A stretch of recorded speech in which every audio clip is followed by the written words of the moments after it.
আসসালামু আলাইকুম। বৃহস্পতিবার রাত্রে থেকে ছোট্ট একটি ব্লগ নিয়ে হাজির হলাম। এখানে ওদিন রাত্রেবেলা আমরা একটি বার্থডে পার্টিতে গিয়েছিলাম। তো ওখানে খাওয়া-দাওয়া হয়েছে। এরপর শুক্রবার দুপুরবেলা থেকে শুরু করছি।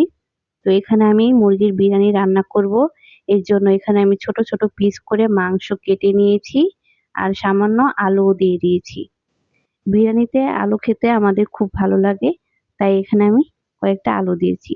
এবার কিছু মসলা দিয়ে মাখিয়ে ভেজে নেব। এখানে একটা ফ্রাই প্যানে আমি পেঁয়াজ বেরেস্তা করে নিয়েছিলাম। সেই তেলটি দিয়ে আর একটু সামান্য পেঁয়াজ কুচি দিয়ে ভালো মতো কষিয়ে নেব।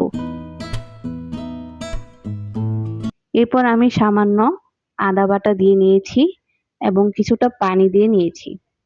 এরপর ভালো মতো মিক্স করে নেব। মিক্স হওয়ার শেষে এখানে আমি ৪-৫ টুকরার মতো আস্ত কাঁচামরিচ দিয়ে দিয়েছি এবং স্বাদ মতো বিরিয়ানি মসলা দিয়ে দেব। এখন ভালো মতো আমি কষিয়ে নেব। মসলাটা ৫-১০ মিনিটের মতো কষিয়ে নেওয়ার পর তেল উপরে ভেসে গেলে আমি এখানে ভাজা আলু ও মাংস টুকরাগুলো ভালো মতো মিশিয়ে নেব।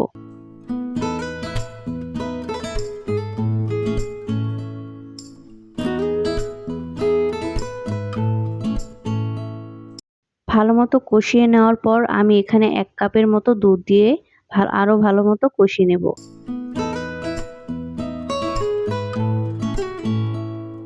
যখন মশলাটা একটু গাঢ় হয়ে যাবে তখন আমি ধুয়ে রাখা পোলাওর চালগুলো মিশিয়ে দেব। একসাথে মিশিয়ে নেওয়ার পর কিছুটা পরিমাণ পোলাওর চাল ভেজে নেব। এতে করে তাড়াতাড়ি রান্না হয়ে যায়।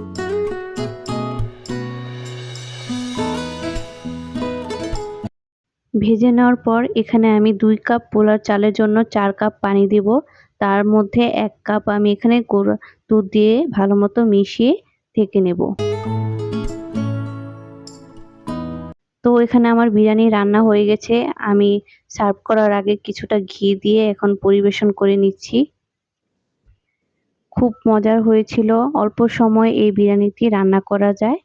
দেখুন খুব ঝরঝরা হয়ে গেছে আমার এই বিরিয়ানিটি। তো এখানে আমি কিছু শসা এবং লেবু দিয়ে সার্ভ করে খেয়ে নেব। এখন সন্ধ্যাবেলা আমি একটু আলু পরোটা বানিয়েছিলাম। আলু পুরি খেতে খুব মজা। তো এই ছিল আমাদের আজকে শুক্রবারের ছোট্ট একটি ব্লগ। আশা করি ভালো লেগেছে। আল্লাহ হাফেজ।